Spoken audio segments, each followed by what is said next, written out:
Madame, monsieur, bonsoir, ravi de vous retrouver comme chaque dimanche soir en direct sur Canal Algérie pour parler football dans votre émission sportive Canal Foot. Et au sommaire de ce 7e numéro de la saison, on reviendra bien évidemment sur la 9e journée de Ligue 1 avec la victoire du CS Constantine face à l'US Biskra et qui se maintient donc à la première place du classement, suivi de près par le CRB Louis-Z qui aligne pour sa part un 5e succès en 5 matchs disputés.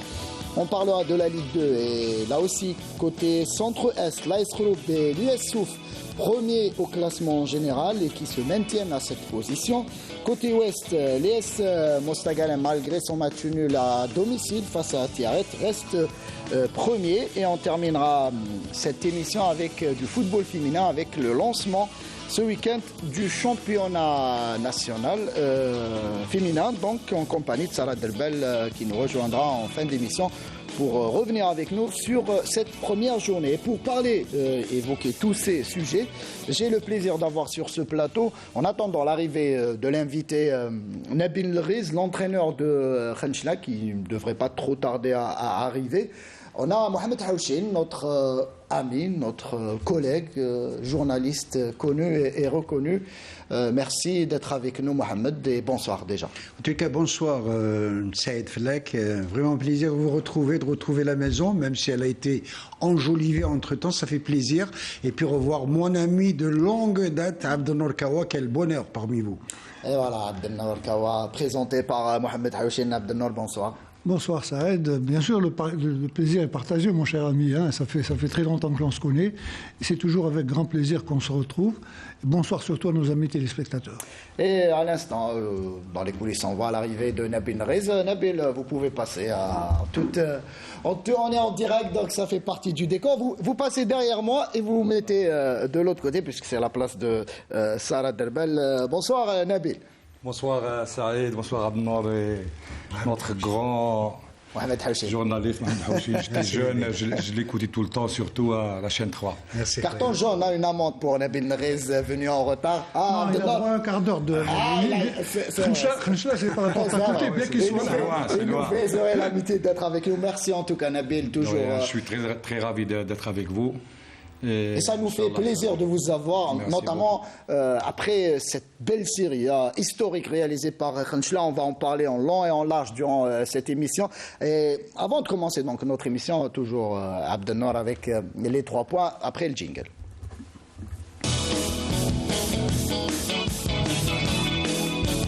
Alors Abdelnour, les 3 points qui vous ont marqué cette semaine. Cette semaine, c'est un peu les mauvais résultats, enfin les résultats décevants des sélections nationales des jeunes, à commencer par les U20 qui sont pratiquement éliminés. Et cet après-midi, les U23 ont suivi avec une défaite assez lourde de 4-1. Donc c'est un peu ça qui est un peu... Face au RDC Congo, on rappelle là, le match aller des éliminatoires pour la CAN U23 qui donc c'est un peu décevant. Bon, défaite 4-1 aujourd'hui. Absolument. Donc ça va être très très difficile pour eux rien n'est impossible, hein, mais ça va être très difficile de gagner un match avec 3 buts d'écart, sinon 4 pour tout reste possible dans le football. Bien sûr, en football tout est possible. D'ailleurs la preuve, je vais enchaîner tout de suite avec le deuxième point, c'est le match GSK Entente.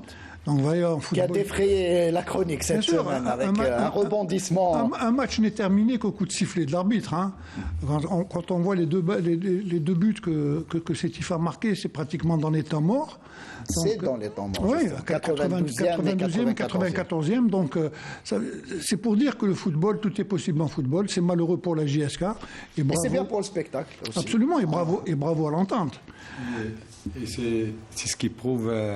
Quand on a gagné à Sétif, on a encaissé dans les temps morts et j'étais très énervé par rapport au but qu'on a encaissé. Bien sûr. Le mental de cette équipe sétifienne. Quand tu encaisses les temps morts, c'est dur de se reconcentrer.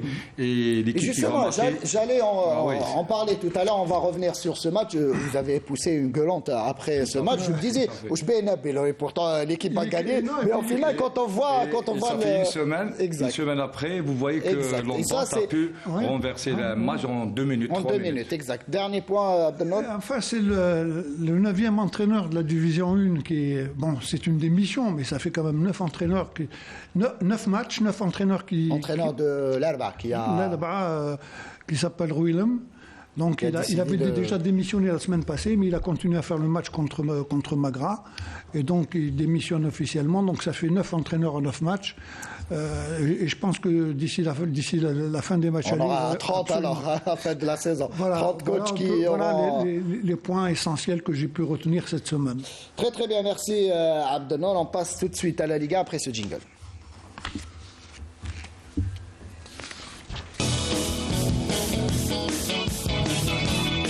Pour commencer donc cette 9e journée de Liga, il y a le CSC, donc le leader de ce championnat, qui se maintient toujours à cette première place. Après sa belle et précieuse victoire face à l'US Biskra, on va suivre le résumé de cette partie en compagnie de Smaïl Benraïdia. De l'autre côté, eh bien, le CS Constantine, juste pour un aperçu, eh bien, à l'heure H commande. Voilà, c'est parti donc pour 90 minutes, alors qu'il faisait partie des calculs de l'entraîneur au début de la saison. Mamri, oh, excellent relais, Mamri qui va centrer. Le but de Kokpou à la retombée du ballon. Le Béninois qui ouvre la marque. L'attaquant international du CSC. Et excellente vision de Mamri. Et là, c'est comme à l'entraînement.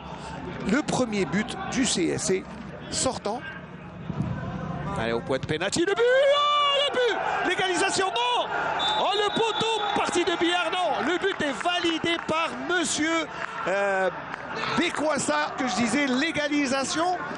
Grâce à ce coup de tête de Zernoun. Ah oui, non, le ballon est rentré, puisque le gardien, le gardien Rahmani a sorti le ballon très loin. C'est surtout le deuxième ballon qui était rentré. Et là, égalisation de Zernoun. Voilà, sur l'action, on voit mieux. Ça, c'est une faute, pardon. Voilà, c'est terminé. Je crois qu'il avait fait le geste. De monsieur Bekwassa. Alors, Bali est entré. Il se cherche. Il dit, bon, première intention. Abdelhafid en retard. Et le long. Abdelhafid et le deuxième but. Oh, le deuxième but. À la 47e minute de jeu avec un lob extraordinaire d'Ibrahim qui donne en profondeur Abdelhafid. Et très bonne opportunité. Deuxième but, vraiment.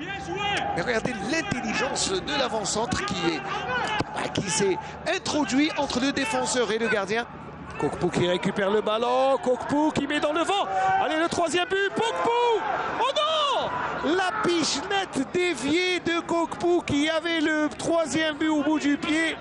Alors regardez, il a fait le plus difficile. C'est mettre dans le vent toute la défense. Et la petite pichenette. Et défenseur l'a dévié. Arji qui trouve Kokpou. Kokpou et la balle qui rase la transversale. Alors qu'il avait Arji qui réclamait le ballon. Et il y avait au deuxième poteau.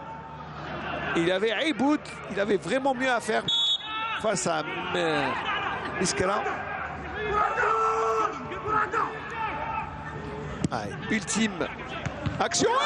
Et le coup de tête. Le coup de tête de Nasser Zalani. Et c'est la fin de match, mais vraiment, ça s'est joué sur le fil du rasoir. Qu'est-ce qu'il a raté, Zernoun? Il avait le deuxième but, regardez, le coup de tête de Zalani qui était sur la trajectoire. A de la chance, si je crois qu'il en faut dans un match. Et le CSC sort enfin la tête de l'eau et vient marquer une victoire après 3 matchs sans victoire. On a fait quand même une très belle mi-temps, une mi-temps excellente dans le rendement collectif et puis dans la possession et puis dans la patience. C'est chose qui a un petit peu nous a aidé un petit peu en deuxième mi-temps où on a fait la même chose malgré le but qu'ils ont qu'on a encaissé ou concédé en première mi-temps. On a pu revenir en deuxième mi-temps. Il y avait du caractère aujourd'hui, il y avait du jeu, il y avait de la possession. On a quand même chamboulé un petit peu l'effectif. Chose oblige, bien sûr, après trois matchs sans victoire. Et puis, alhamdoulilah, Dieu merci qu'on a cherché cette victoire. Et puis, à la fin, très dur face à cette équipe de l'USB qui a cherché un petit peu à nous contrer, à essayer surtout sur les balles arrêtées où ils étaient très dangereux. On aurait aimé avoir les titulaires, ne serait-ce que les 4 à la semaine passée, voire les 5. Mais une chose est certaine, on a fourni une belle première mi-temps. On est revenu au score, ça c'est très important. On a donné la chance à certains joueurs, entre autres un espoir, d'entrée 90, je pense qu'il a des qualités. l'avenir lui appartient. Je pense باللي في هذاك البوست تاعو لو كان يخدم لو كان يروح ان شاء الله يكون في المستوى. Concernant le match, je pense que le CSC n'a pas volé les 3 points. Ils ont bien réagi après leur défaite à domicile contre Mouloudia. On s'attendait à ça. Mais on aurait pu revenir, ne serait-ce que comme l'année passée, avec un match nul, un point. Mais c'est ça le football.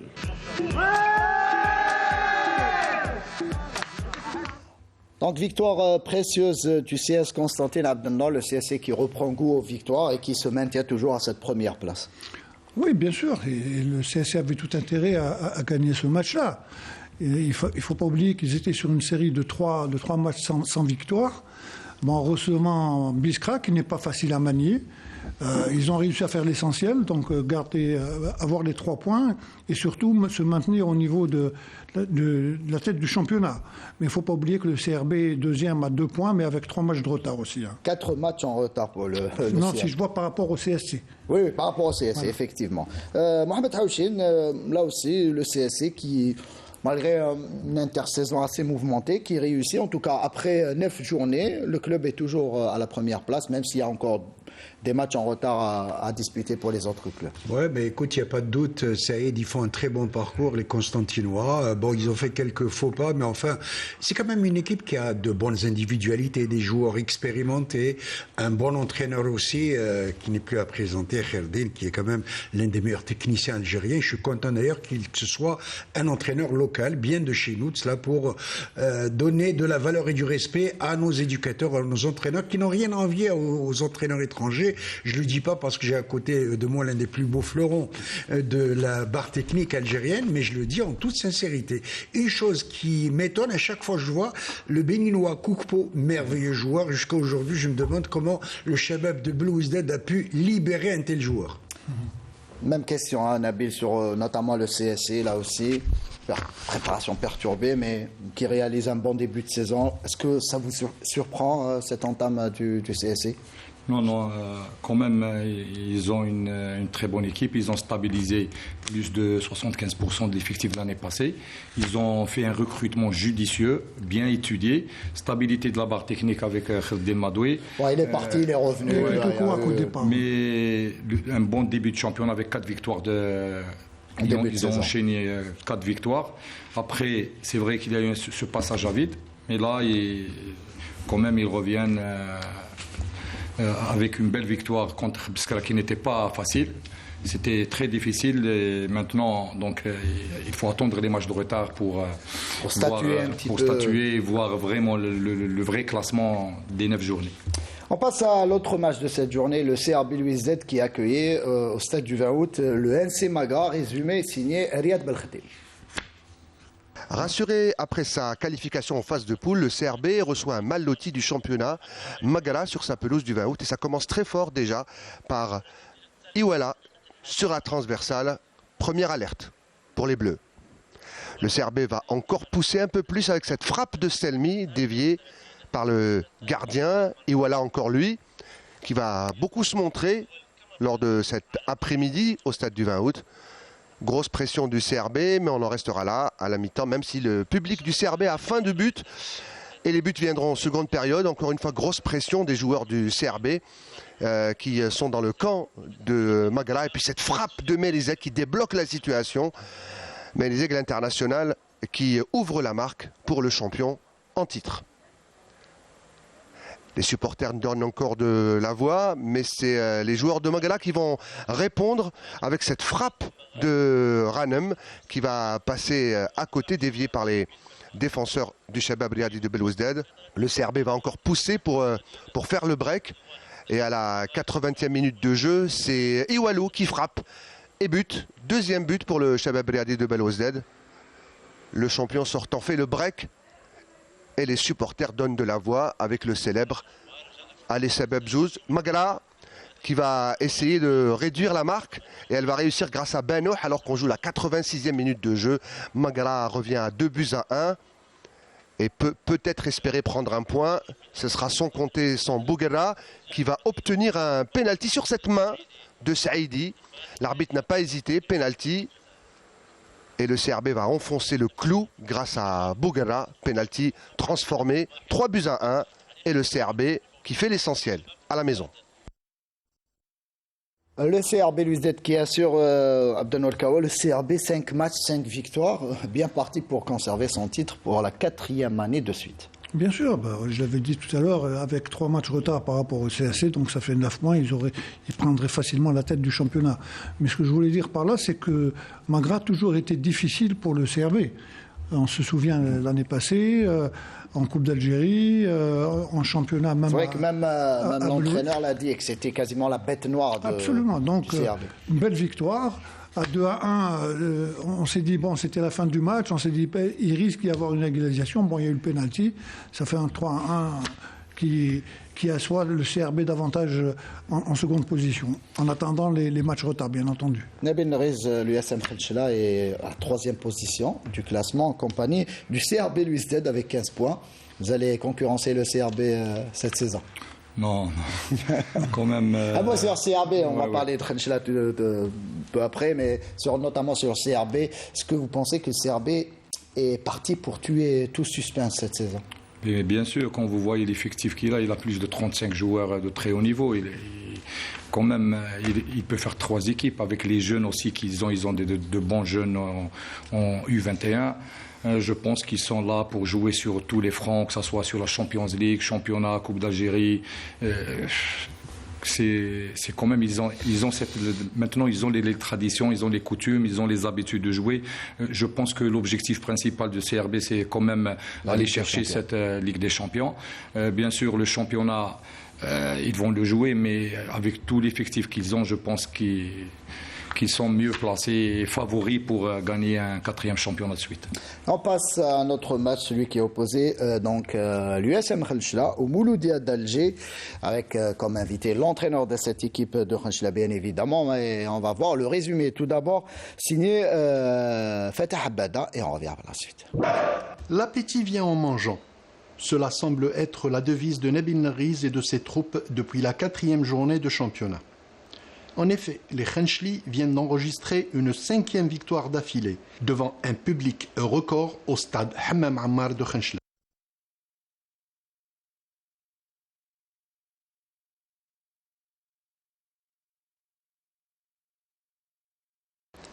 Dès l'entame, les Noirs et Blancs exercent un terrible et haut pressing sur l'arrière-garde mouloudaine. À peine 5 minutes de jeu écoulées, le Nigérian de l'USMK, l'excellent Omoyele, trempe le gardien Litim et ouvre la marque pour les siens.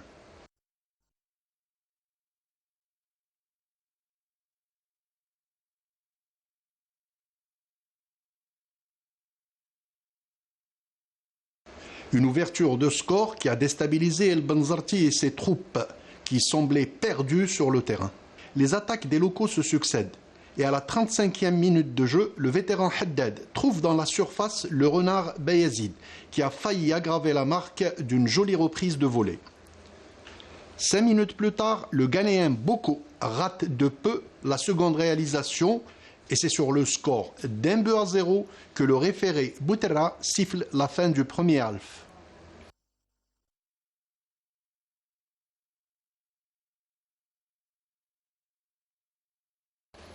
En seconde période, les Mouloudéens rentrent avec de nouvelles intentions, mais sans parvenir à égaliser devant la vigilance de Saado et ses coéquipiers. Esso rate par 2 fois l'occasion de revenir à la marque.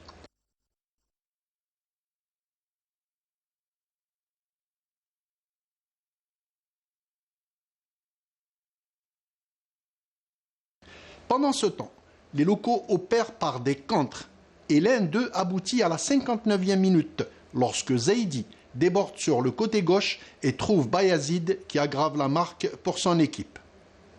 Après ça, les Mouloudéens sortent de leur surface et prennent d'assaut les buts du gardien Brahimi. Ils obtiennent un penalty à 10 minutes de la fin du temps réglementaire, mais le Nigérian Baouma bute sur un excellent Brahimi qui sauve les siens et arrête ce penalty.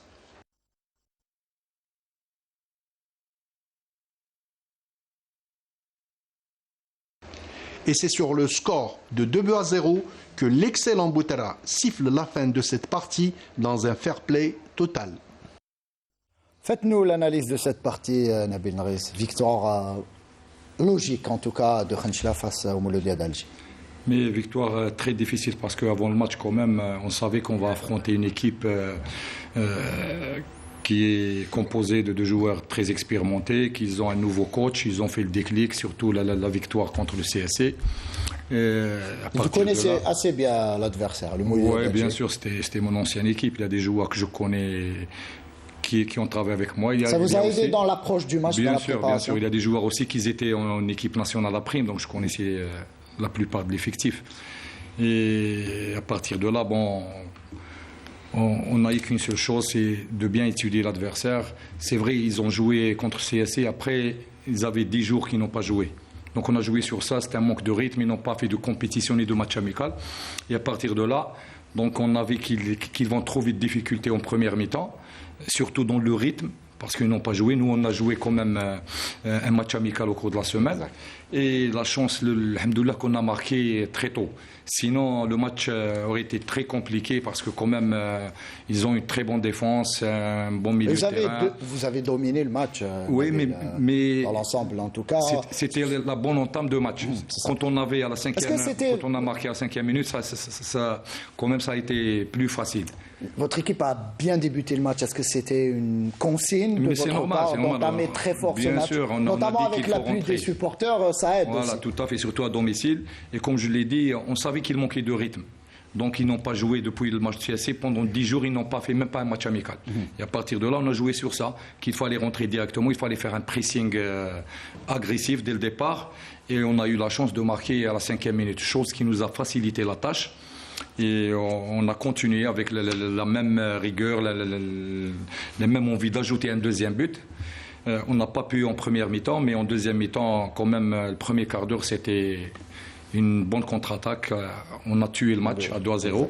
Même si le pénalty aurait pu... Oui, tout à fait. On ne s'attendait pas, quand même, à 10 minutes à la fin. On a eu ce pénalty qui était, pour moi, le tournant du match. S'ils ont marqué le pénalty, les 10 minutes, ça sera très difficile pour nous, surtout qu'on a fait beaucoup de débauche d'énergie.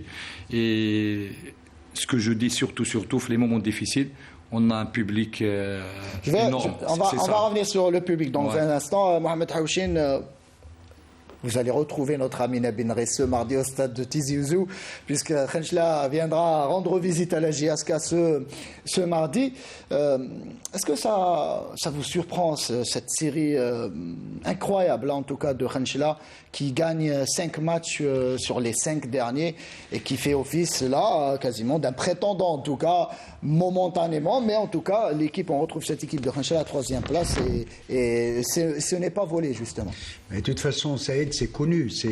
Le football a toujours été un monde merveilleux, un monde fantastique, qui nous révèle chaque année d'ailleurs, qui nous offre une belle révélation. Et cette année, la grande révélation, c'est l'USM Khenchela qui a débuté un peu timidement, il faut le dire, mais qui enchaîne 5 victoires consécutives. Cela fait plaisir. En tout cas, toutes mes félicitations à notre ami Nabil Nriss ici présent, d'avoir redonné des couleurs et de la notoriété à un grand club. Il faut rappeler que l'USM Khenchela est un club qui a été créé en 1943, ça ne date pas d'aujourd'hui, que ça a toujours été une pépinière, un pôle de développement footballistique qui a donné de grands joueurs. On se rappelle du regretté Ali Riari, ancien défenseur international des années 60 d'après indépendance. Tout cela pour vous dire que l'USM Khenchela, Ali Riari aussi, que les Khencheli appelaient affectueusement Ali Sissan, je le dis avec beaucoup de fierté, donc c'est bien que pour la première année on s'accroche. Écoute, Fatah Abada, quand il parle de l'appétit qui vient en mangeant, tant mieux en tous les cas pour cette sympathique formation de l'USM Khenchela, et félicitations d'ailleurs, c'est pas pour faire plaisir à Nabil, mais beaucoup de gens, beaucoup de spécialistes avec lesquels j'ai discuté cette semaine vous disent qu'il y a la patte d'un entraîneur, d'un grand entraîneur derrière, et c'est très très important. Abdelnour, sur le Mouloudia d'Alger, là aussi Nabil Riz le dit justement, en disant que le Mouloudia manquait de rythme. Le Mouloudia qui a préféré en tout cas s'envoler vers Tunis pour effectuer un stage de préparation de quelques jours.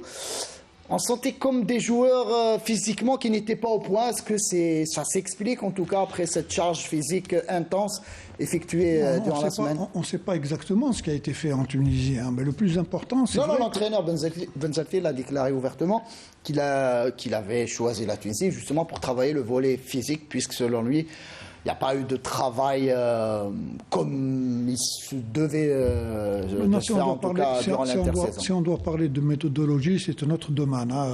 Avec notre ami, on peut en parler très souvent. Ah, vous êtes entraîneur, vous pouvez en parler. Non, mais une préparation qui avait été faite en début de saison, bonne ou pas bonne.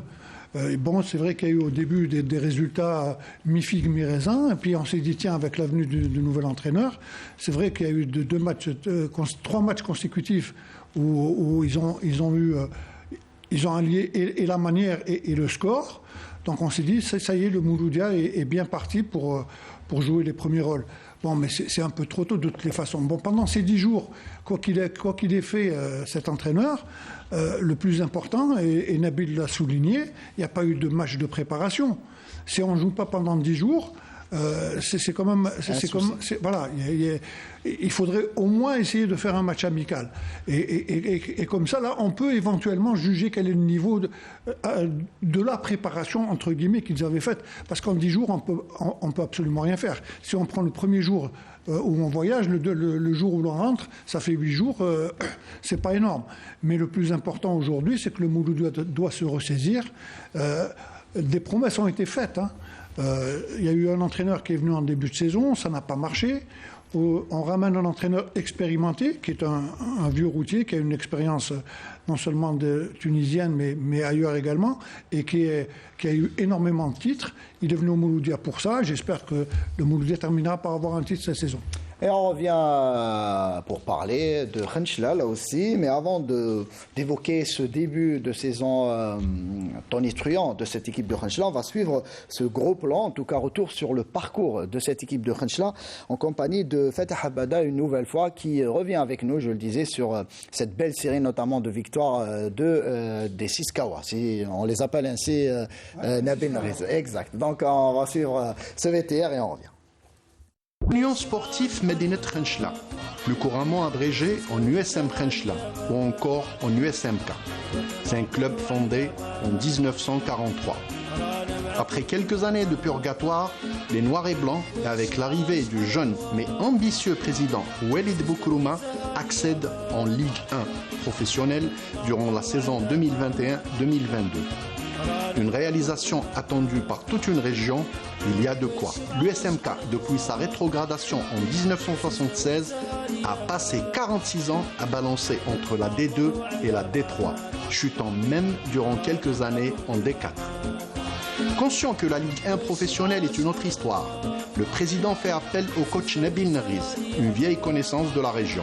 En effet, l'enfant de Djidjel connaît très bien cette partie du pays et toute la passion qu'elle a pour le football, vu qu'il était à l'origine de l'éclosion du club de Ain Fikroun, l'emmenant jusqu'à l'élite.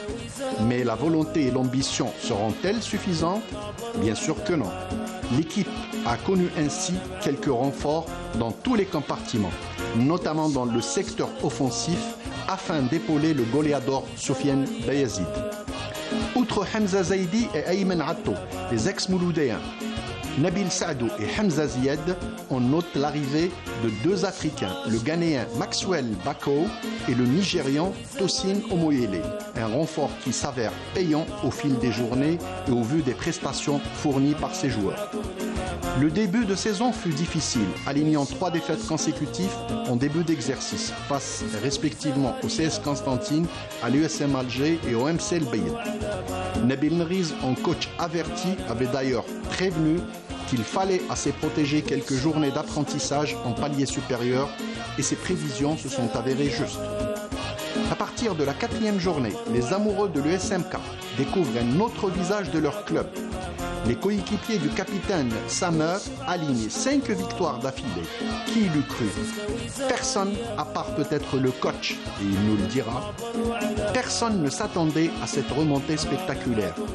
Arrivé à battre, tenez-vous bien, le Parado Athletic Club, le MCO, l'Entente de Sétif et le MCA, donc 2 fois à l'extérieur, mais surtout avec la manière, il fallait le faire. L'USMK est devenu le sujet de prédilection de toute une ville. Hommes, femmes, jeunes, vieux, tous ne parlent que des noirs et blancs qui leur donnent tout ce bonheur et dont ils sont fiers. La dernière victoire face au Mouloudia d'Alger nous a fait voir une équipe certes jeune et volontaire, mais surtout joueuse, disciplinée et organisée dans tous ses compartiments.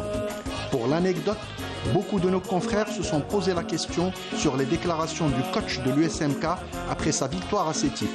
Parce qu'il a fait la fine bouche, il s'est dit mécontent de la fin de partie de son équipe en raison du but encaissé dans les arrêts de jeu.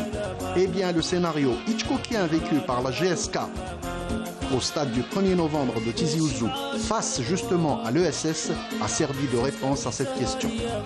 En somme, le reste des clubs de Ligue 1 sont avertis.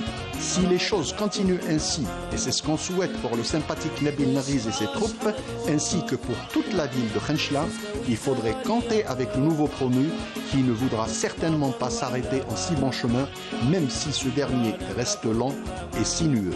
Qui vivra verra.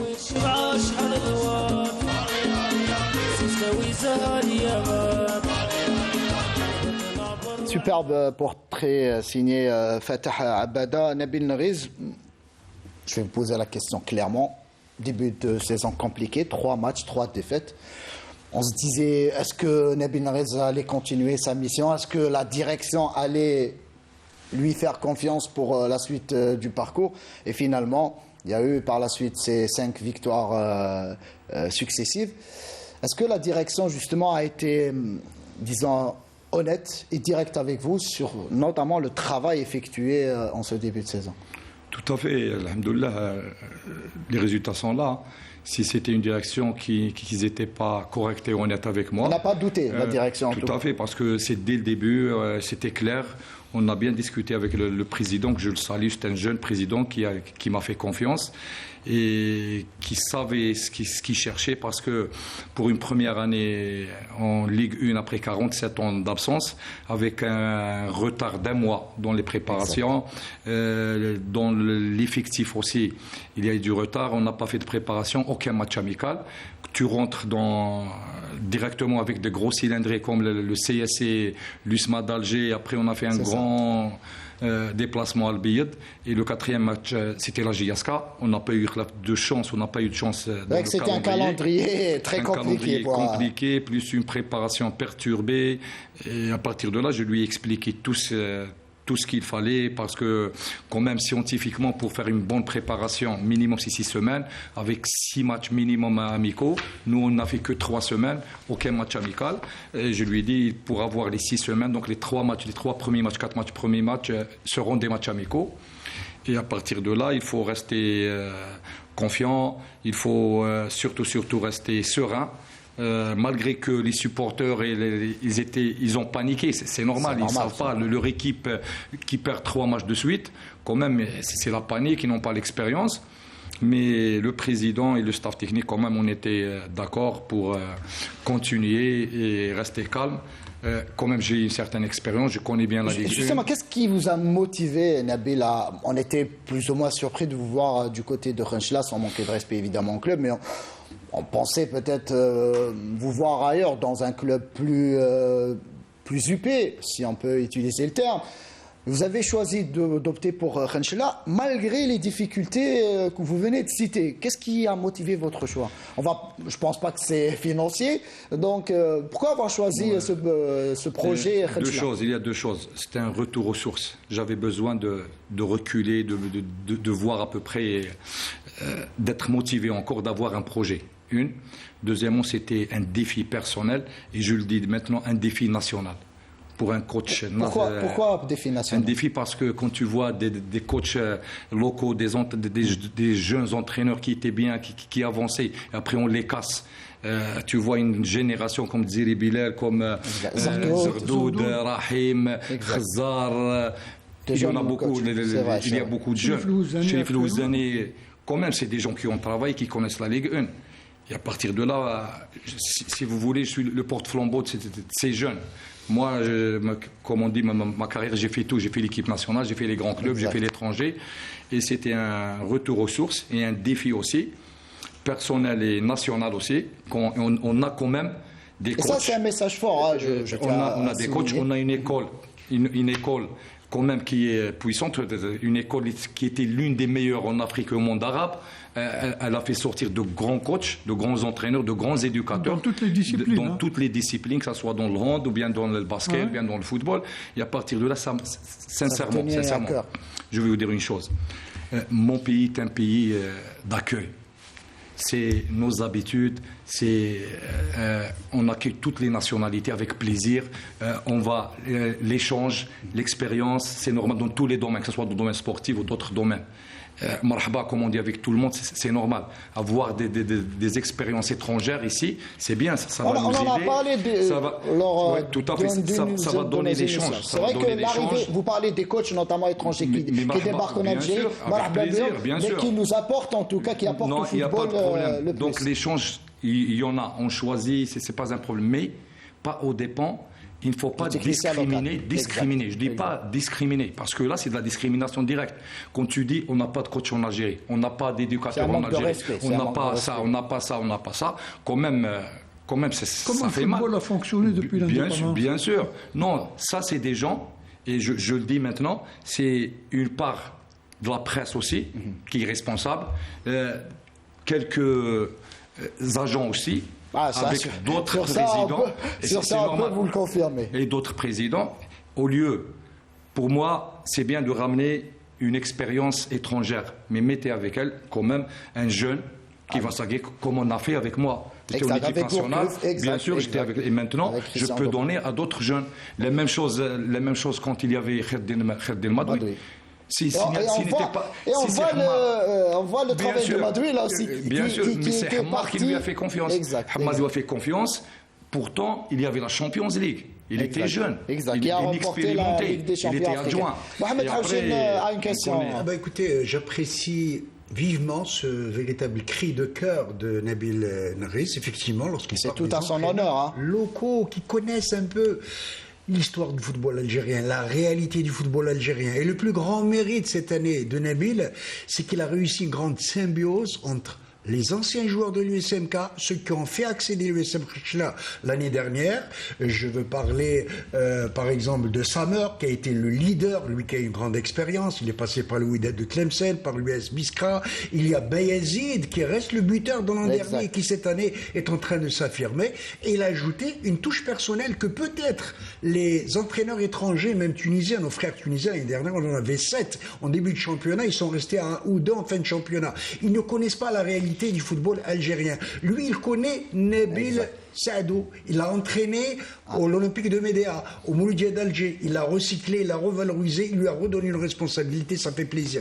Il connaît Zaidi, qui est venu donc de la GSA au Mouloudia d'Alger, avec une très belle recrue étrangère, c'est le Nigérien Omayele. Je l'ai vu jouer, en tous les cas, une très très bonne pioche pour l'équipe de l'USM Khenchela. Et Nabil Narris a su aussi fédérer autour de lui, autour des supporters. On va voir justement cette belle image que j'ai trouvée en tout cas sur les réseaux sociaux aujourd'hui. En tout cas, les supporters de Khenchela sont tous derrière leur équipe, on l'a vu, et ça aide, on va en parler dans quelques instants. Je vais vous laisser voir, coach, cette présence innocente en tout cas d'un jeune supporter lors du match face au Mouloudia d'Alger.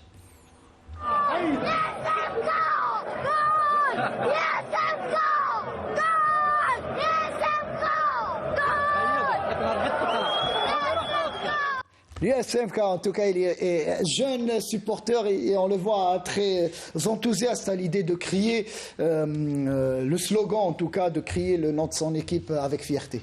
Bien sûr, c'est le joueur numéro 12. Sincèrement, il nous donne beaucoup de joie, beaucoup de confiance. Il nous pousse jusqu'à les dernières secondes. Tu vois, les joueurs sont très motivés. Ils tirent des ressources profondes de la motivation. Ça aide quand on a avant de rentrer aussi.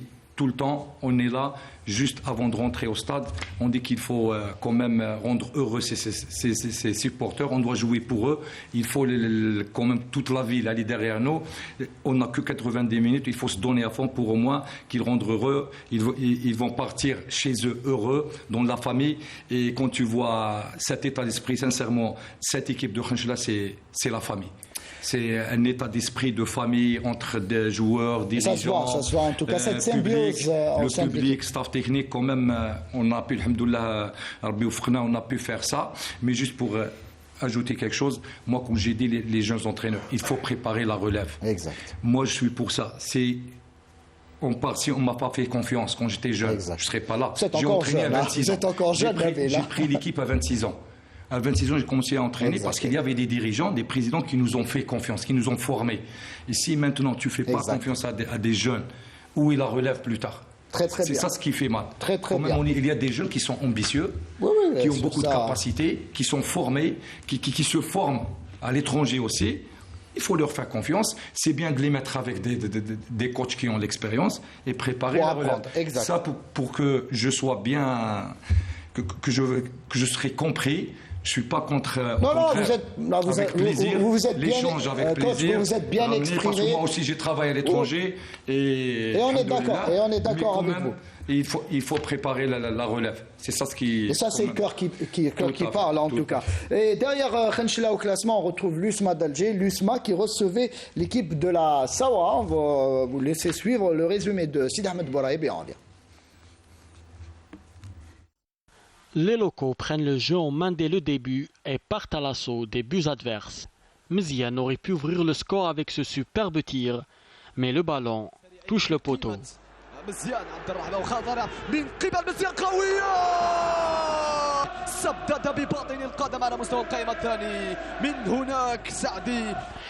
Les attaques des usmistes passent toutes par le côté gauche, celui de Mziane, et à la 18e minute de jeu, un centre de ce dernier trouve Mahios qui fait bouger les filets.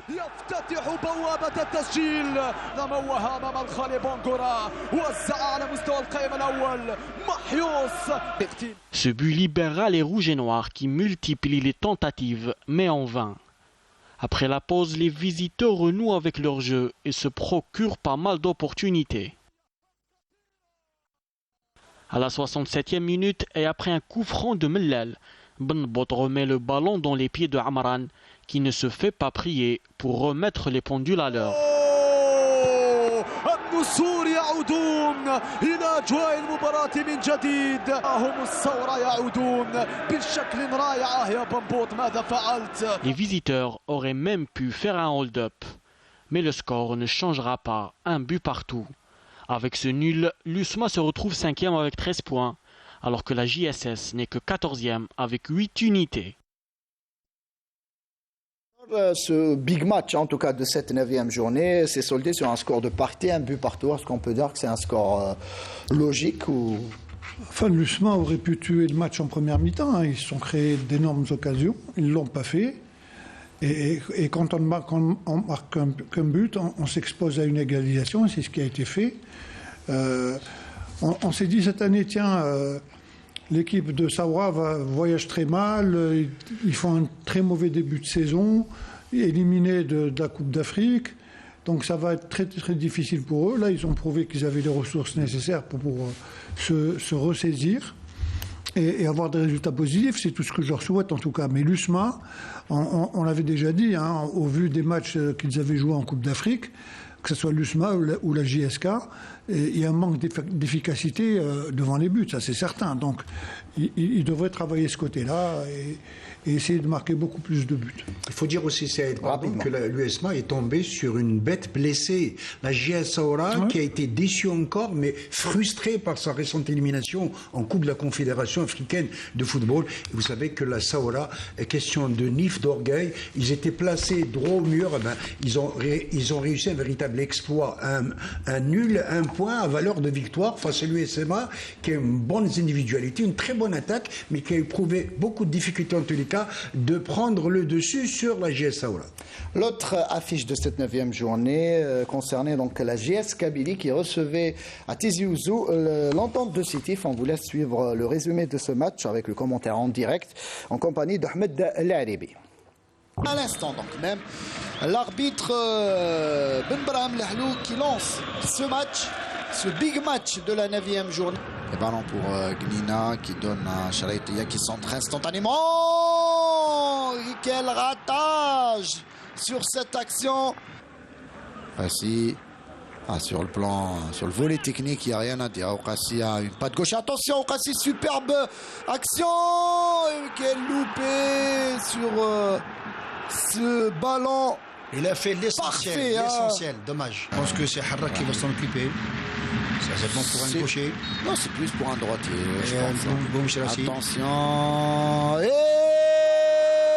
superbe but signé Harag à la 35e minute de jeu. Et vous le disiez très très bien, juste titre, Laribi, c'est plus pour un gaucher finalement, puisque ça permet à la JSK d'ouvrir la marque grâce à ce superbe coup franc. On revoit Harag qui n'a laissé aucune chance au gardien de cette équipe de l'Entente Farrahi. Superbe. On voit Guinaoui qui évoluait pendant des années du côté du Pardo. Et attention à Godwin. Et on parlait de l'efficacité. Et sur cette balle perdue, Godwin égalise au profit de l'Entente de Sétif. Superbe action conclue par le Nigérian Godwin. Tapti qui prend le ballon et puis Godwin qui était à l'affût avec intérieur pied gauche. Il ne laisse aucune chance à Sidi Salah. Et c'est Harrak qui passe le ballon à Godwin. Excusez-moi, Ahmed, cette frappe. Quelle extension du gardien. Sidi Salah qui repousse donc le danger. 79e minute de jeu. Et attention à Ouattara qui essaie. Ouattara qui obtient le pénalty. Le pénalty sur cette percée signée Ouattara, Mohamed Lamine. Est-ce qu'il a faute? Il y a faute, ça, il n'y a pas de doute là-dessus. Est-ce que la faute a été commise à l'extérieur ou à l'intérieur de la surface de réparation? On va revoir l'action de plus près. Il y a le contact qui est à l'extérieur. Oui, l'extérieur. Effectivement, le joueur tombe dans la surface. Il n'y a pas pénalty sur cette action. Ouari face à Farrahi. Et qui prend à contre-pied Farrahi et qui marque ce deuxième but au profit des Canaries. 2-1 à présent pour la JSK. Frappé Scar et superbe claquette du gardien Sidi Salah. Et quel coup franc, très très bien tiré. C'est pas beaucoup de temps côté sétifien pour espérer marquer ce but égalisateur. Guinaoui qui frappe. Oh, superbe but signé Guinaoui. Quelle magnifique frappe et qui permet à l'Entente de Sétif d'égaliser. Là aussi, on ne s'attendait pas à ce but. Mais qu'il est beau ce but. Qu'il est beau, Ahmed Laribi. Ah oui, après le but premier marqué par Harrak sur coup franc, là c'est un deuxième but aussi splendide que le premier. On voit ce but. Superbe frappe. Et toujours un peu avancé, le gardien s'est dit Salah, mais là, il n'y a rien à dire. Superbe frappe. Très beau but de Guinaoui. Et par la suite, donc c'est le talent qui fait la différence. Et attention, là aussi, il reste encore quelques secondes avant la fin de cette partie. Et attention à la JSK de prendre un troisième but qui risquerait... Quel but! Quel but au profit de l'Entente de Sétif qui retourne complètement ce match et qui va l'emporter assurément.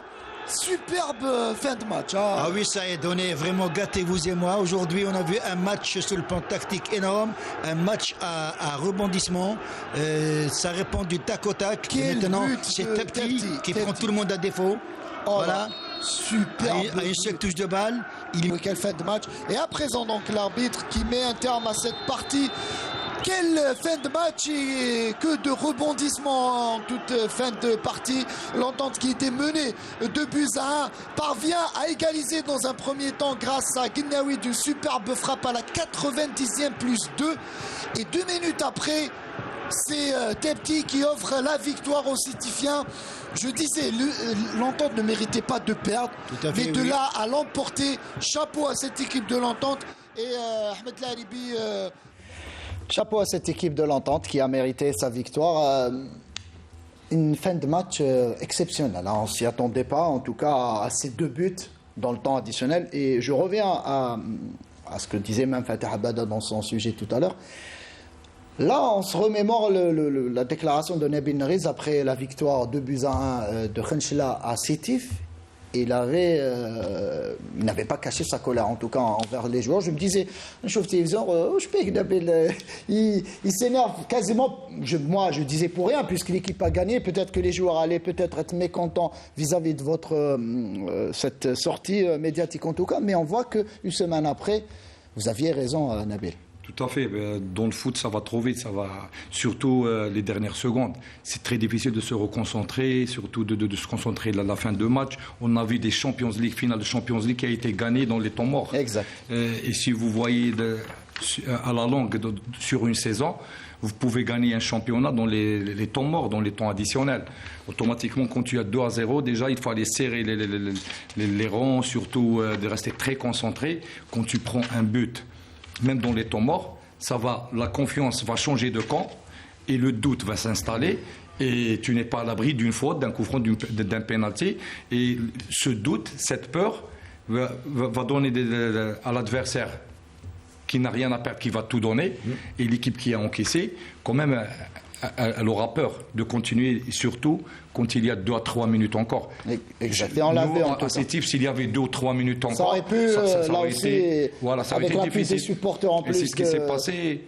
Et c'est ce qui s'est passé après. À Tizi Ouzou, vous voyez une semaine après, une bonne réaction de Sétif. Ils ont perdu à domicile.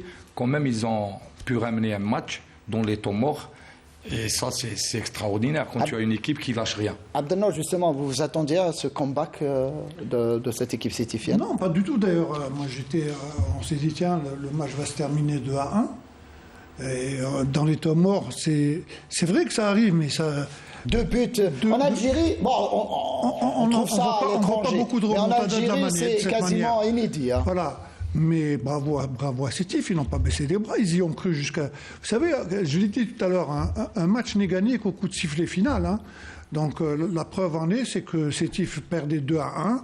Et à 2 minutes de la fin du match, il gagne le match 3-2. Donc bravo. Et après cette défaite, justement, c'est là qu'on va parler de crise quasiment du côté de la GSK. GSK qui est avant-dernière au classement général, même s'il y a encore 3 matchs à disputer, mais avec 4 points après 6 journées disputées, on peut parler de crise. Et on va écouter justement le président de la GSK, Yazid Yalishen, qui s'est exprimé à l'issue du match. من قلبي اون راني دي جوار هداك واش قدرت لقيت لي بور كاع فامي ما قدرتش واش ندير ما قدرتش وحدي ما نقدرش واش ندير وحدي انايا دي زاكسيونير لا جياسكا البروبليم تاع لا جياسكا اليوم اللي بري اون اوتاج بار لي زاكسيونير تاعها بالك اي كومبري انايا باسكو ان اكسيونير اللي ما يجي ما يحوس ما يدير يدو في جيبو ما يعاون بحاجه ما يعاون بدراهم دونك انا ما يقدرش ينكلب هذايا بهاد المشاكل كاع هاد المشاكل كاع يافونسي لقدام. Mohamed Haouchine, justement, revient vers vous avec. On vient d'écouter le président de la GSK qui exprime son ras-le-bol, qui s'auto-attaque quasiment. en expliquant clairement que le problème peut-être à la GSK, c'est les actionnaires, c'est la direction même du club. Les supporters commencent vraiment à s'inquiéter, Mohamed. Écoute, c'est le cas de le dire, 4 points après avec 6 mois de jouer, avant-dernière place, ça ne ressemble pas ni à la notoriété, ni à l'histoire de la JS Kabylie. C'est quand même inquiétant, très préoccupant. Bon, maintenant, ça reste quand même le football. Il faut dire, moi je m'empresse de dire, en tout cas qu'on a eu droit à un très beau match, de l'intensité, un très beau match, du bon spectacle, les débuts de part et d'autre. Parlez-moi de la GSK, Mohamed. D'accord. Je reviens un peu pour positiver sur le plan footballistique. Ça arrive, et je m'empresse de le dire devant un coach. Vous savez, quand vous avez Abdelkader Amarani qui était inconsolable en fin de match, il y a de quoi. Il tenait les 3 points dans le temps additionnel, et je mesure la joie de l'Égyptien Hussam Al-Badri qui était sur un chaise éjectable. Il prend 4-0, 4 Pajot à Chlef, il perd à domicile contre Enchla, il vient gagner à Tizi Ouzou. C'est ce qui fait le charme du football. Maintenant, je reviens à cette histoire à la GSK. On a parlé de réconciliation entre les concessionnaires. Non, moi je dis nenni. Quelle réconciliation? C'était une réconciliation de façade. Pour ceux qui connaissent véritablement l'histoire, le vécu de la JS Kabylie. Non, ça ne va pas entre les actionnaires, il faut le dire.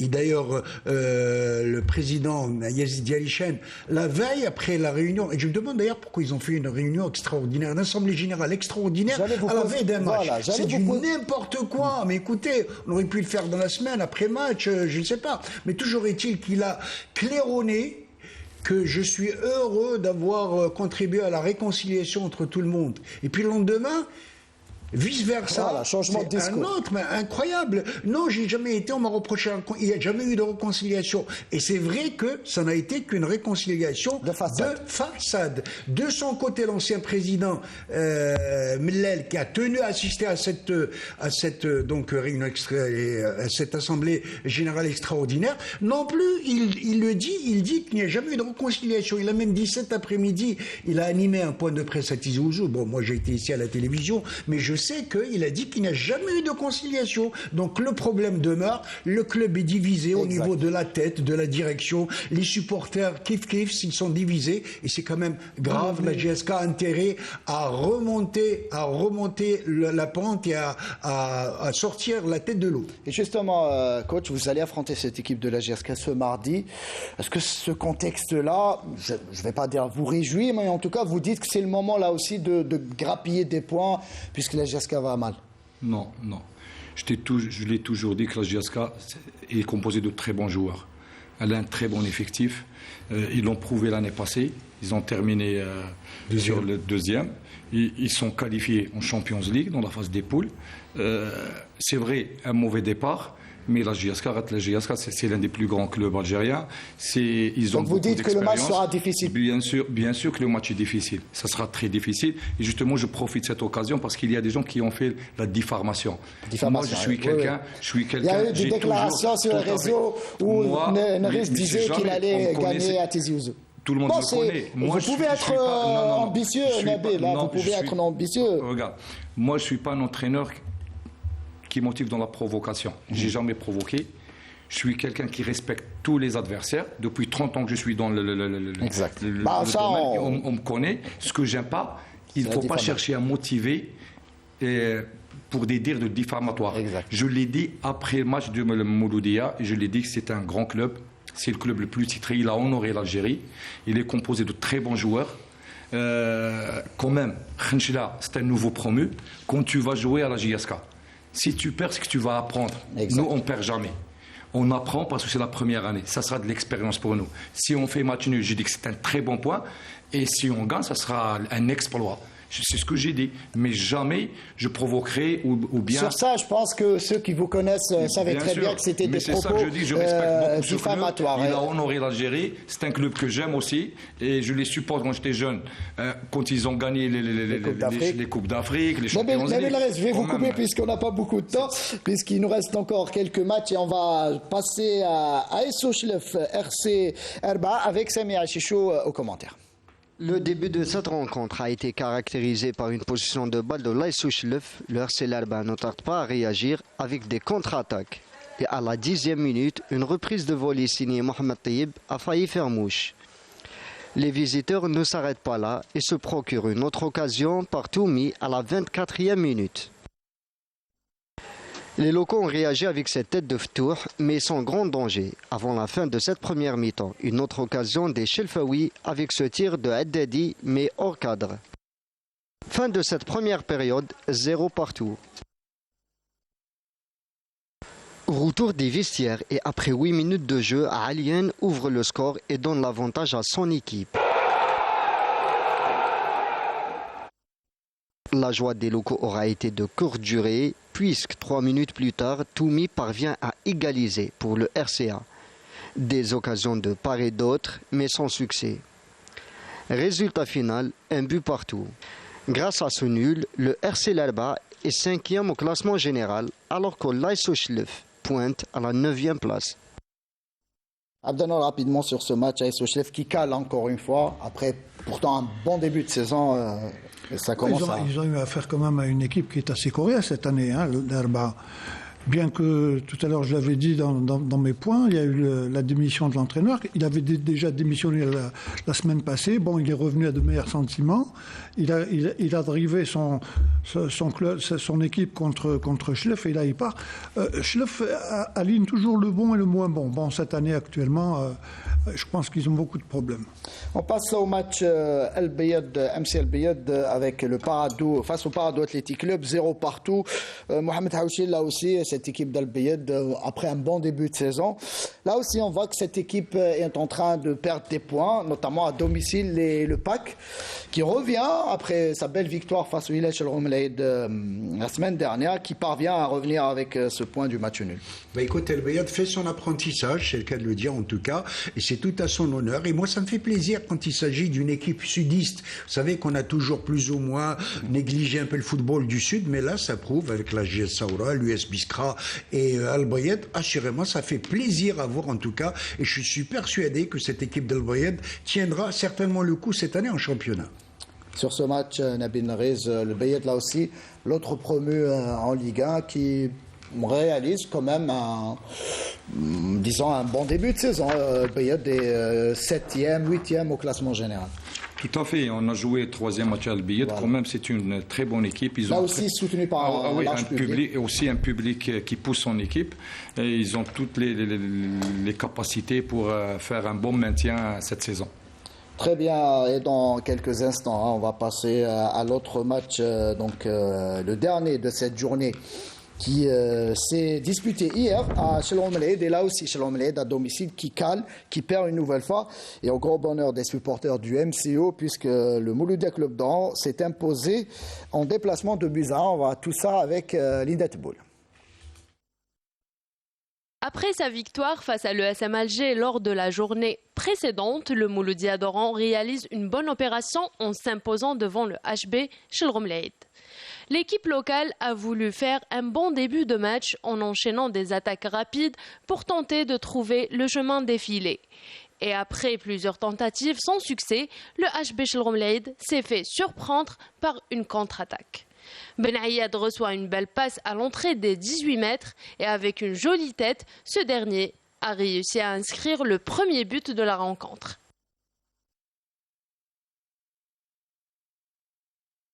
Un but qui a secoué l'équipe locale, ce qui l'a poussé à redoubler d'efforts et d'essayer de revenir au score. Le HB Shalom Melaïd s'offrira d'autres occasions, mais sans finition. La fin de la première période a été sifflée à l'avantage des visiteurs, 1-0.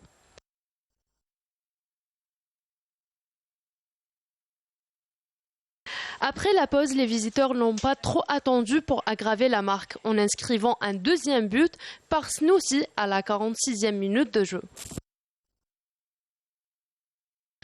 Tentant de refaire le retard un quart d'heure avant la fin de la rencontre, Belameri réussit à réduire le score pour son équipe, le HB Shalom Melaïd. Sur un score de 2-1 en faveur des visiteurs que l'arbitre met fin au débat. Une victoire qui permet aux Oranais de se hisser à la 11e place au classement général, alors que le HB Shalom Melaïd reste bon dernier avec cette 8e défaite en 9 matchs. Peut-on dire que c'est cuit pour cette équipe de Hilal Shalom-Leyde de Abdelnour? Oui, autant l'année passée, ils avaient éprouvé beaucoup de difficultés, mais dans les matchs retour, ils s'étaient ressaisis. Ils avaient fait une très bonne phase retour. D'ailleurs, c'était avec Sherif Hadjar, je pense, et qui avait réussi à faire 13 ou 14 matchs sans défaite. Cette année, ce n'est pas le cas. 9 matchs, 1 point, ça n'augure pas d'une bonne saison. Bon, ça donne une bouffée d'oxygène pour le MCO d'abord, voilà. Mais Shalom-Leyde, ça va être très très difficile pour eux. Oui, rapidement. Même chose pour le MCO, quand même, dans la difficulté. Le duo Omar Blatoui et Moulay Haddou, ils sont quand même contestés. Et c'était très difficile pour eux, mais là, ils s'accrochent, ils sont en train de faire du bon travail. Quand même ramener une victoire de Shalom-Leyde, qui est une équipe qui n'a pas gagné pendant 6 matchs, c'est pas évident. C'est pas évident. Et on va voir tous les résultats de cette 9e journée et le classement. Et on revient par la suite pour parler de Ligue 2.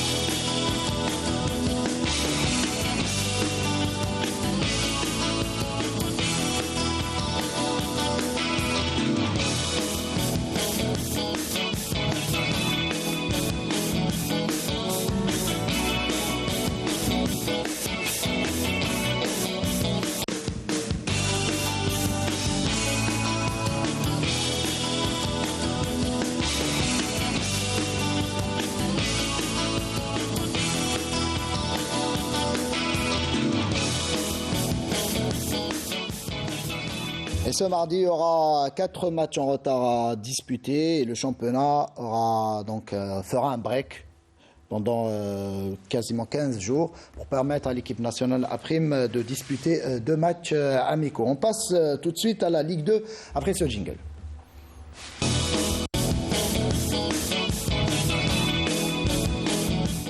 Et messieurs, on commence cette Ligue 2 avec le groupe Centre-Ouest avec Mestrannem. Donc malgré son match nul à domicile, 2 buts partout face à la GSM Tiaret, 2 buts partout je le disais. Donc le Mestrannem qui reste à la première place. On va voir les images de cette journée, donc cette 6e journée de Ligue 2. Alors que Ben Aknoun a étrié le RC Kouba 4-1. Mechria, là aussi, qui reprend goût aux victoires à domicile face à Saïda. Rapidement, Abdelnour, sur cette journée, plutôt sur ce groupe Ouest. On l'avait déjà dit, de toutes les façons, on est en train de voir Mostaganem, Mechria et Wetzli, à un degré moindre Ben Aknoun, qui fait d'ailleurs une très bonne saison, très bon début de saison. Je pense que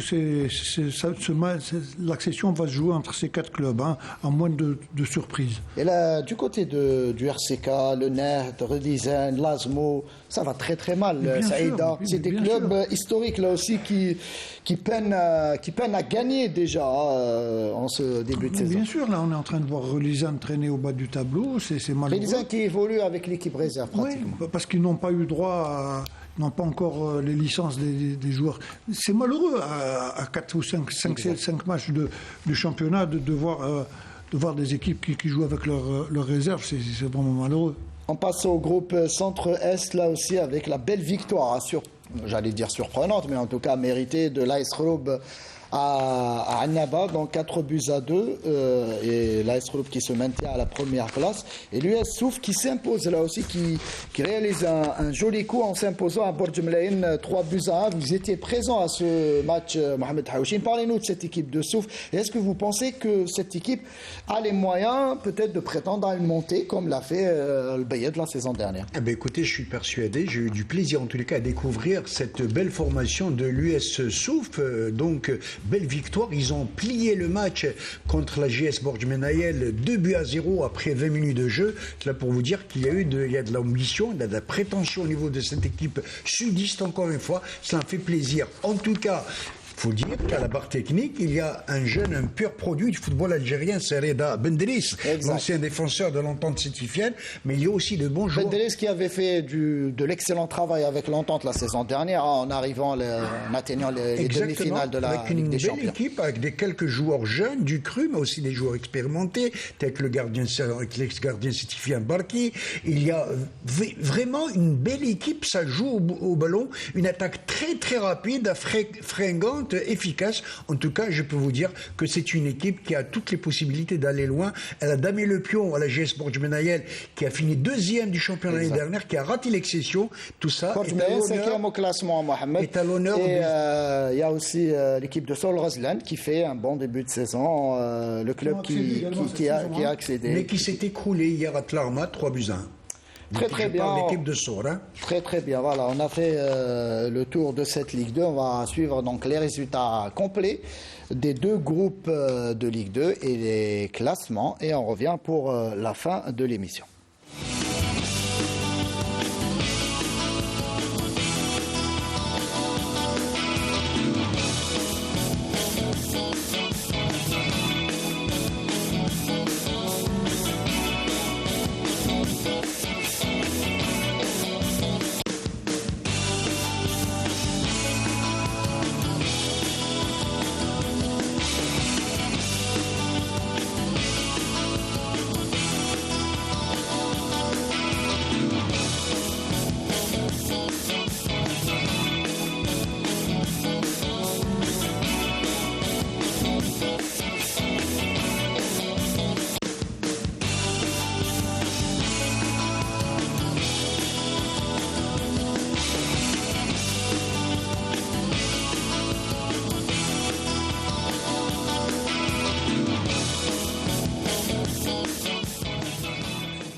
Oui, 400 km, il faut parler de la géographie. Et notre ami Abdelnour qui veut partir à Khenchela pour suivre l'un des matchs de cette équipe de Khenchela, il est invité par Nabil Rfija. Avec plaisir.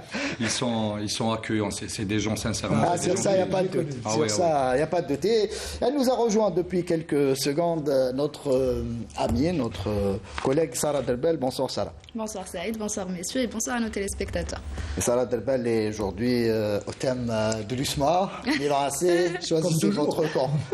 Hein? Comme toujours. Comme toujours. Milan AC, elle est voilà, fan du Milan. Ça, on le sait en tout cas. Ça peut être Flamengo aussi. Hein? Flamengo, oui. On peut parler aussi de... Il y a d'autres clubs. Borj Benayel, je crois. Là aussi. Mila, exact. Donc, en tout cas, Sarah Derbel est présente avec nous pour nous parler de football féminin. Tout à fait ça. Donc c'est le retour du championnat féminin qui a débuté ce week-end avec 5 matchs, voire 4 matchs au programme, pardon.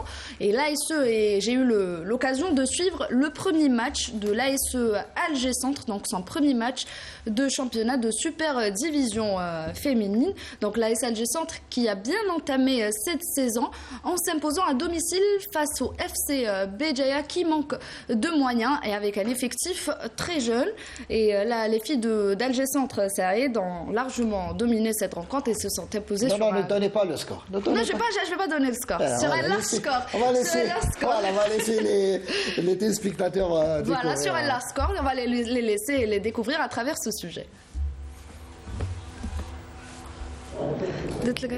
Très bonne entame de saison pour les Algéroises de l'ASE Alger Centre qui ont atomisé leur adversaire du jour, le FC Béjaïa en l'occurrence, en s'imposant à domicile sur un score fleuve dans un match à sens unique. Dès les premières minutes de la rencontre, l'équipe locale a commencé à créer le danger dans le camp adverse. Et c'est après 18 minutes que Khadija Nefitsa a ouvert le score pour Alger Centre. 10 minutes plus tard, c'est Medina Ramdani qui réussit à dribbler la défense du FC Béjaïa et marquer le deuxième but. Sans succès pour les visiteuses qui n'ont pas pu franchir le centre et ont terminé cette première période sur un score de 2-0. De retour sur le terrain, les filles de Rani Louni, plus motivées, ont commencé à créer de nombreuses occasions qui se sont concrétisées par la suite, soit à la 57e minute de jeu, par Rouda El Moubarak, qui a inscrit le troisième but pour son équipe. Et comme on dit, l'appétit vient en mangeant. Quelques minutes plus tard, C'est l'avant-centre, Rania Soufli, qui s'offre un doublé. Fatma Kherbesh et Sabrina Talhawi, qui ont fait leur entrée en deuxième période, ont elles aussi aggravé la marque pour la SE Alger Centre, qui termine ce match avec un score de 7-0 devant une jeune équipe du FC Béjaïa, qui n'a rien pu faire pour rivaliser. Une bonne prestation, on a fait des phases de jeu, de conservation, mais on a un problème sur le plan offensif, il faut travailler. On a fait des phases de jeu, mais toujours il y a un travail à faire. C'est un bon départ, c'est un bon signe. En plus de ça, c'est phase de référence pour moi. C'est le premier match. On essaie de rectifier dès ce deuxième, troisième match. On essaie de rectifier soi-disant le tir, comment dire. On essaie de travailler, de progresser. Et pour l'objectif, c'est toujours. L'objectif, c'est le maintien. Okay, le maintien, c'est par rapport à la qualité des joueuses. Même si on n'a pas fait une bonne préparation, on essaye quand même de donner le maximum sur le terrain. On espère réaliser des victoires lors des prochaines rencontres.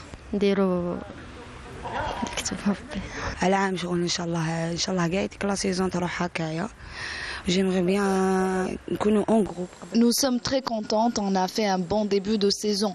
Cette victoire va nous permettre de bien continuer la saison. La saison bien. Surtout une victoire méritée qui permettra au Fidèle G Centre de continuer sur la même lancée. Et une déception pour les Bougiottes qui ambitionnent de faire mieux lors des prochains matchs. Qu'est-ce qui... Ce n'est que du football. Ce n'est que du football, voilà. Ils ont la pression, maintenant. La pression, oui, par rapport au match, puisqu'après il y a de bonnes équipes aussi. Après, quand ils vont affronter le FR Relizane ou le CFR Kbou ou le CS Constantine, ça va pas être la même chose, ça. Et donc ça va pas être des scores fleuves de 7-0. Mohamed, on a vu les filles, qu'est-ce que vous en pensez? C'est intéressant de valoriser, on va dire, ces jeunes joueuses. Il est faux, et surtout que notre équipe nationale féminine en a bien besoin. Et d'ailleurs, personnellement, je salue cette heureuse initiative de la fédération d'obliger les clubs de Ligue 1 l'année prochaine à avoir des équipes féminines. Moi, je dis, c'est pas la fédération, c'est la CAF. Oui, c'est la FIFA aussi. Et c'est la FIFA. C'est la FIFA. Voilà, c'est la FIFA. J'applaudis en tous les cas de telles initiatives qui feront que la promotion du football féminin. Coach, peut-être une équipe par Khenchla, puisqu'on a vu le CSC prendre le FCC. Donc le FCC est devenu CSC, même si cette année c'est facultatif. Les clubs ne sont pas obligés, mais à partir de la saison prochaine, chaque club professionnel doit avoir un club féminin. Tout à fait, ils doivent chercher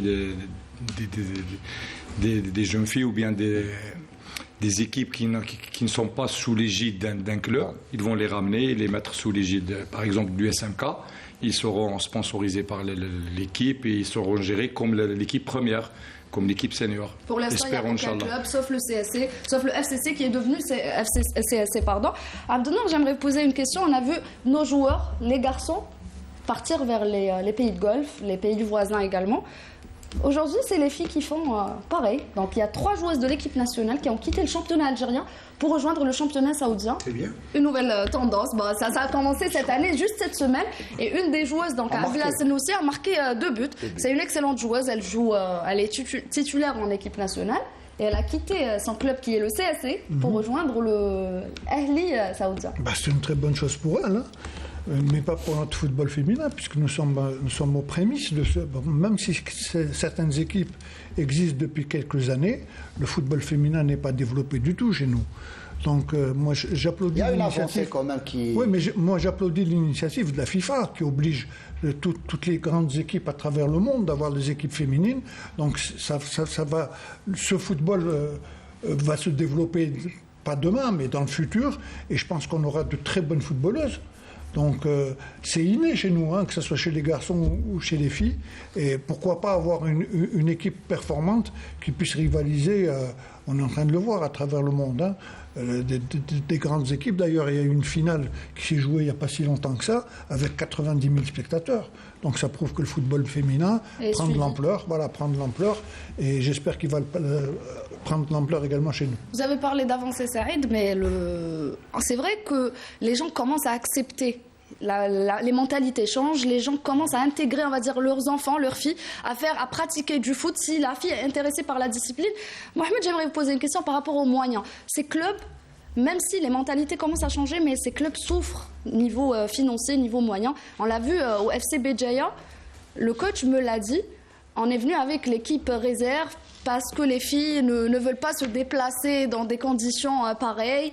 Et du coup, le football féminin manque toujours de moyens, même s'il est plus considéré par rapport aux années précédentes. Écoute, Sarah, moi je suis d'accord avec vous et malheureusement, tout le monde a dressé ce constat. On le constate. L'équipe féminine, ça reste toujours l'équipe, excusez le terme, mais ça reste l'équipe appendice du club, alors qu'on doit lui donner toutes les garanties, tous les moyens en tous les cas pour s'émanciper, pour se valoriser.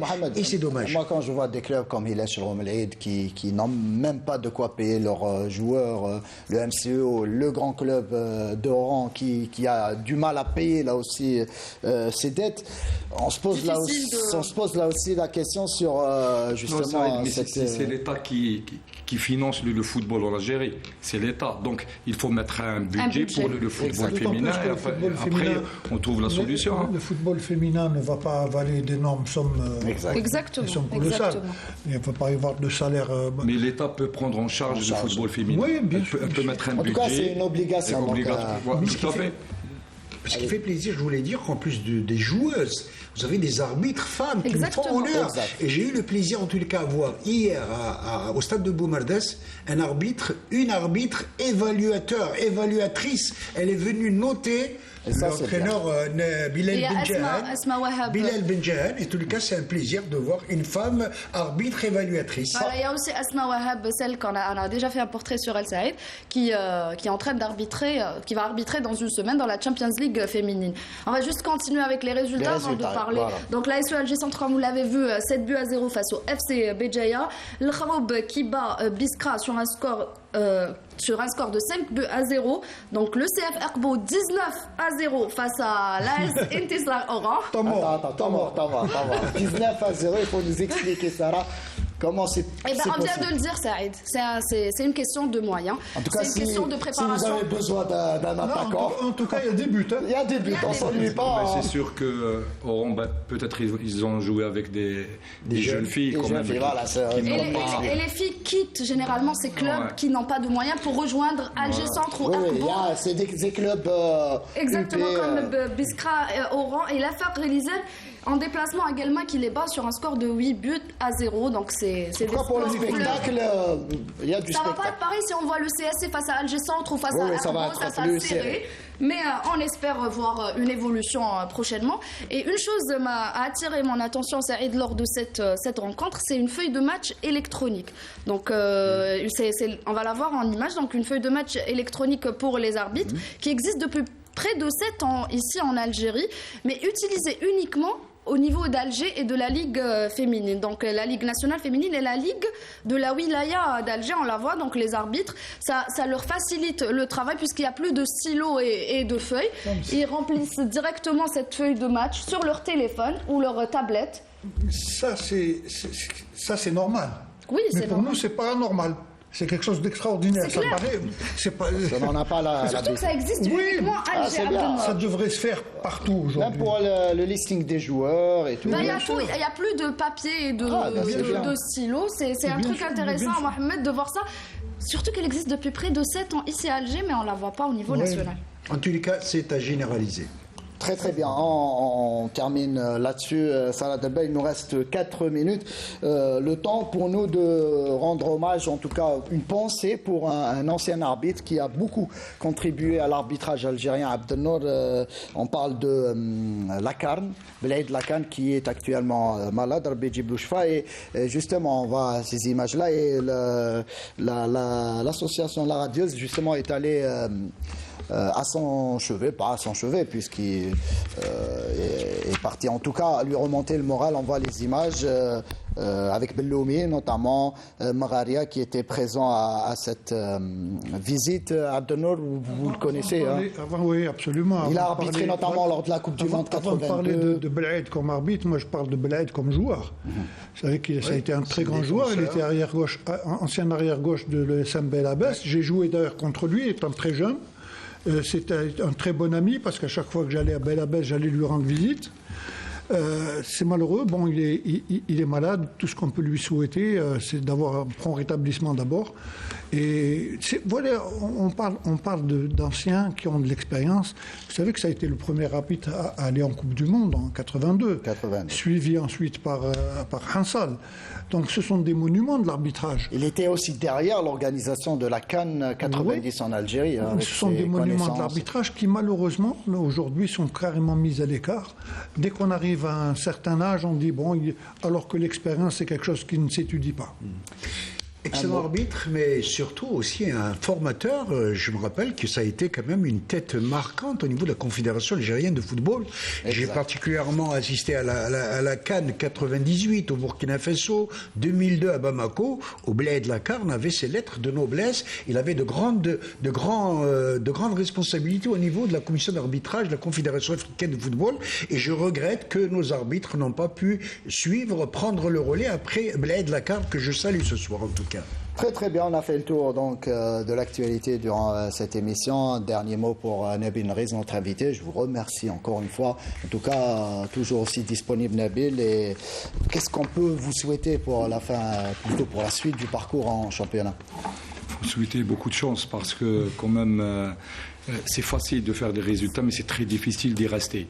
Là, c'est vrai qu'on a fait une série de 5 victoires et pour enchaîner, ça ne sera pas facile, ce sera très très difficile.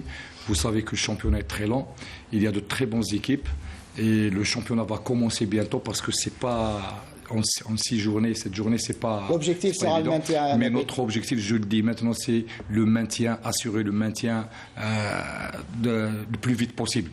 Ramener le maximum de points parce qu'on sait que la phase retour sera très difficile, surtout pour ces équipes qui n'ont pas l'expérience. Sarah Delbel, un dernier mot. J'aimerais juste rajouter un truc, Saïd. J'invite tout le monde à aller nombreux à la salle Omnisport d'Arbois à partir du 26, à partir de ce mercredi, puisqu'il y aura le tournoi international futsal féminin avec la présence de clubs internationaux. Merci en tout cas pour toutes ces informations, Sarah Delbel. À dimanche prochain, Inch'Allah. Abdelnour, merci, à dimanche. Merci, à dimanche prochain, Inch'Allah. Mohamed, à dimanche. Écoute, j'ai eu beaucoup de plaisir à retrouver l'équipe, l'intimité, la sympathie. En tous les cas, je reviendrai avec plaisir. C'est votre maison. Mohamed, vous pouvez venir à tout moment. Merci à nos amis téléspectateurs. Merci aux techniciens du studio, de la régie Studio 2. Donc, Mohamed Boulis, qui était donc le réalisateur de cette émission. Hanan Belkhiri au script. Mustafa Bouzidi, directeur de la communication. Toute l'équipe des journalistes. J'ai une pensée, en tout cas, un petit mot pour Mohamed Houchine qui fête son anniversaire demain. Joyeux anniversaire, Mohamed. Vous me le faites rappeler, vous me faites rajeunir. Ça rapidement, on n'a pas beaucoup de temps, donc joyeux anniversaire pour toi, Inch'Allah, Mohamed. Et j'aurais une pensée là aussi à mon oncle décédé il y a 14 ans de cela, dans nos cœurs. Je vous dis à dimanche prochain, restez branchés sur Canal Algérie.